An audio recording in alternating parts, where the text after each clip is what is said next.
الحمد للہ رب العالمین والصلاة والسلام علی رسولہ الکریم فاعوذ باللہ من الشیطان الرجیم بسم اللہ الرحمن الرحیم۔ سامعات السلام علیکم ورحمۃ اللہ وبرکاتہ۔ پچھلے سیرت النبی کے درس میں ہم احد کا میدان جنگ احد کا میدان کیسا تھا اور وہاں پر کیا حالات تھے یہ دیکھ رہے تھے۔ لاسٹ میں ہم نے یہ دیکھا کہ محمد صلی اللہ علیہ وسلم کے قتل کیے جانے کی خبر، جھوٹی خبر پھیلی اور اس کے نتیجے میں مشرکین کا دباؤ کم ہو گیا تھا، کیونکہ ان کے خیال میں اب ان کا مقصد پورا ہو گیا تھا۔ لہٰذا جب مسلمانوں نے نرغے میں لیا، اب یہ تو مشرکین کا موقف تھا، لیکن جب مسلمانوں نے نرغے میں لیے جانے کی کارروائی دیکھی، یعنی جیسے میں نے آپ کو پچھلے درس میں بتایا تھا کہ مسلمانوں کو مشرکین پورا اپنے گھیرے میں لے چکے تھے، کیونکہ پشت پر سے حملہ کیے تھے نا وہ لوگ، یعنی پیچھے سے حملہ کیے تھے، تو یہ یعنی مسلمانوں کے صفوں میں کافی اتھل پتھل مچ گئی، بدنظمی کا وہ شکار ہو گئے، کوئی متحد موقف نہ ہوا، یعنی متحد موقف وہ لوگ اختیار نہیں کر سکے۔ کیونکہ یہ اچانک حملہ تھا پیچھے سے، وہ لوگ تو جنگ ختم ہو گئی یہ دیکھ کر، کوئی اپنا جنگی ہتھیار جو ہے اتار رہا تھا، کوئی مال غنیمت لے رہا تھا، کوئی اپنے زخموں کو دھو رہا، یعنی سب یہ سمجھ رہے تھے کہ جنگ ہو گئی، لیکن جیسے اچانک پیچھے سے حملہ ہوا اور یہ لوگ اچانک جب اس حملے کا جواب دے رہے تھے،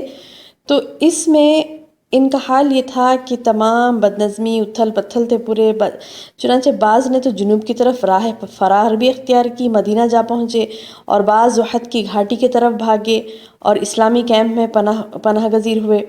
بعض نے رسول اللہ صلی اللہ علیہ وسلم کا رخ کیا اور جلدی سے آپ صلی اللہ علیہ وسلم کے پاس پہنچ کر آپ کی دفاع میں لگ گئے، اور اکثر مسلمان نرغے کے اندر اپنی جگہوں پر ثابت قدم رہ کر گھیرنے والوں سے لڑتے رہے۔ اکثر مسلمان لڑ تو رہے تھے، لیکن کوئی شخص منظم طور پر ان کی قیادت نہیں کر رہا تھا نا، ان کو گائیڈ نہیں کر رہا تھا کوئی بھی، یعنی ادھر اللہ کے رسول صلی اللہ علیہ وسلم زخمی ہو کر بیٹھے ہیں اور ادھر چند صحابہ ادھر ہیں، چند صحابہ ادھر ہیں، یعنی وہ پورے درہم برہم تھے اور کوئی منظم ان کو قیادت کرنے والا نہیں تھا، اسی لیے ان کی صفوں پر انتشار اور بدنظمی غالب آ گئی۔ پہلی صف پلٹتی تو پچھلی صف سے وہی ٹکرا گئی۔ یہاں یہ جیسا کہ حضرت حذیفہ رضی اللہ عنہ کے والد یمان رضی اللہ عنہ خود مسلمانوں کے ہاتھوں شہید ہو گئے، کیونکہ ان کو نہیں پتا تھا کہ کس کو کیسے کون قتل کر رہا ہے، کیا ہے۔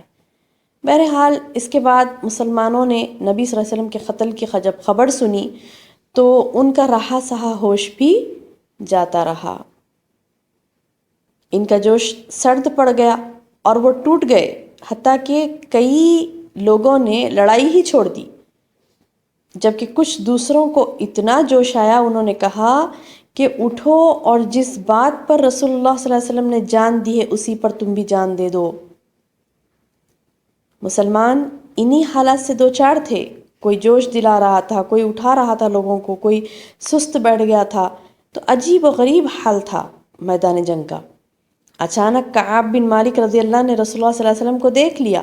اس وقت آپ صلی اللہ علیہ وسلم نرغے میں آئے ہوئے مسلمانوں کی طرف راستہ بنا رہے تھے، تو حضرت کعب رضی اللہ عنہ نے آپ صلی اللہ علیہ وسلم کو اپنی دونوں آنکھوں سے پہچانا، کیونکہ چہرہ خود سے چھپا ہوا تھا، وہ خود جو پہنے ہوئے تھے نا سر پر، تو وہ ابھی سٹل تھا سر پہ۔ جیسے انہوں نے دیکھا کہ محمد صلی اللہ علیہ وسلم آ رہے ہیں تو انہوں نے بلند آواز سے کہا، مسلمانوں خوش ہو جاؤ، یہ ہیں اللہ کے رسول صلی اللہ علیہ وسلم۔ جب یہ مسلمانوں نے یہ بات کو سنا تو آپ کی طرف پلٹنا شروع کیا اور رفتہ رفتہ جتنے بھی مسلمان بکھر گئے تھے ایک جگہ آ گئے اللہ کے رسول صلی اللہ علیہ وسلم کے پاس۔ تمام صحابہ، تقریباً 30 صحابہ جمع ہو گئے۔ مشرکین نے ان کی واپسی کی راہ روکنے کی کئی ممکن کوشش کی، لیکن وہ ناکام رہے، اور اس کوشش میں ان کے 2 آدمی مارے بھی گئے۔ اب اس حکیمانہ تدبیر سے مسلمانوں کو نجات تو مل گئی، کیونکہ یہ لوگ پورے ایک جگہ ہو کر نبی صلی اللہ علیہ وسلم کے پاس جمع ہو گئے، اور تقریباً مسلمان جو ادھر ادھر بکھرے تھے، آہستہ آہستہ یہ لوگ لڑتے مشرکین سے لڑتے ہوئے برابر ایک طرف کو ہو گئے، اور اس حکیمانہ تدبیر سے مسلمانوں کو نجات تو مل گئی مشرکین سے، لیکن تیر اندازوں کی جو غلطی اور رسول اللہ صلی اللہ علیہ وسلم کی جو حکم کی مخالفت تھی، اس کی بھاری قیمت مسلمانوں کو چکانی پڑی۔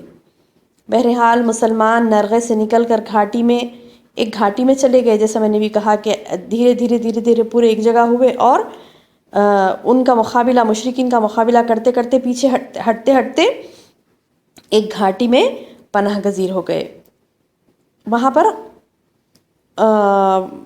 پر ایک گھاٹی میں جا کر بیٹھ گئے۔ تو ان میں اور مشرکین میں بعض ہلکی اور انفرادی جھڑپیں ہوتی رہیں، لیکن مشرکین کو آگے بڑھنے اور مقابلہ کرنے کی جرأت نہ ہوئی۔ وہ لوگ اگر چاہتے تو وہ گھاٹی میں آگے بڑھ سکتے تھے، لیکن مسلمان گھاٹی میں ہیں، ان کو جب پتہ تھا، لیکن وہ آگے بڑھنے کی ان کو جرأت نہ تھی، بلکہ وہ میدان میں تھوڑی دیر ٹھہرے، احد کے میدان میں تھوڑی دیر ٹھہرے، اور اس دوران انہوں نے ایک جاہلانہ حرکت کی۔ وہ حرکت یہ تھی کہ انہوں نے مقتولین کا مثلا کیا۔ مثلا کہتے ہیں ناش کے اعضاء کو کاٹنا، میت کے اعضاء کو کاٹنا، یعنی آنکھ، ناک، کان۔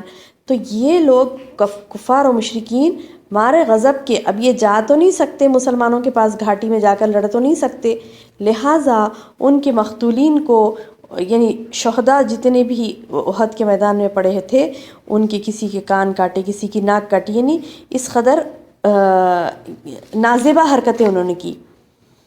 حتیٰ کہ مشہور ہے کہ ہند بنت عتبہ نے حضرت حمزہ رضی اللہ عنہ کا پیٹ چاک کر کے ان کا کلیجہ نکالا اور اس کو چبایا، لیکن نگل نہ سکی تو اس نے کیا کیا، پھینک دیا، اور کان، ناک وغیرہ کے ہار بنا کر اپنے گلے میں ڈالے، نعوذ باللہ۔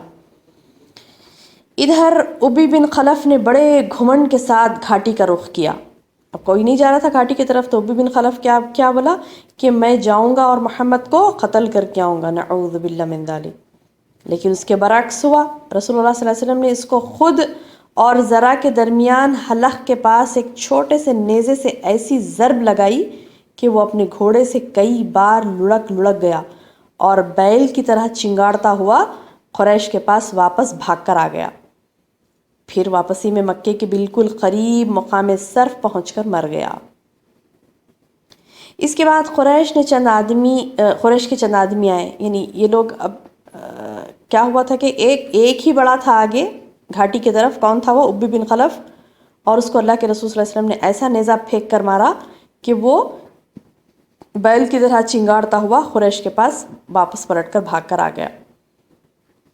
اس کے بعد قریش کے چند آدمی آئے، ان کی قیادت ابو سفیان اور خالد بن ولید کر رہے تھے۔ اب یہ ایک تو نامراد ہو کر واپس آ گیا تھا ابی بن خلف، لیکن قریش کے چند آدمی ایک ساتھ مل کر گئے۔ اب اس میں دونوں تھے، ایک تو ابو سفیان سردار اور خالد بن ولید، یہ دونوں بھی اب تک اسلام قبول نہیں کیے تھے، اور خالد بن ولید تو بہت جنگجو تھے، اور ابو سفیان تو سردار تھا۔ تو ابو سفیان اور خالد بن ولید دونوں اپنے ساتھ چند بہادروں کو لے کر، ان کے بہادروں کو، مشرکین کے لے کر پہاڑ کے اطراف میں چڑھ گئے گھاٹی میں پہنچنے کے لیے، لیکن حضرت عمر بن خطاب رضی اللہ عنہ اور مہاجرین کی ایک جماعت نے لڑ کر انہیں پہاڑ سے نیچے اتار دیا۔ بعض روایت سے معلوم ہوتا ہے کہ حضرت سعد بن ابی وقاص نے تو انہیں تیر مار کر ان کے 3 آدمی بھی قتل کر دیے۔ اس طرح بینوں مشرکین کے مقتولین کی کل تعداد، اب یہ لوگ تو آگے نہیں بڑھ سکے، لہٰذا یہ لوگ پیچھے پلٹ کر پھر میدان میں آ گئے پھر سے۔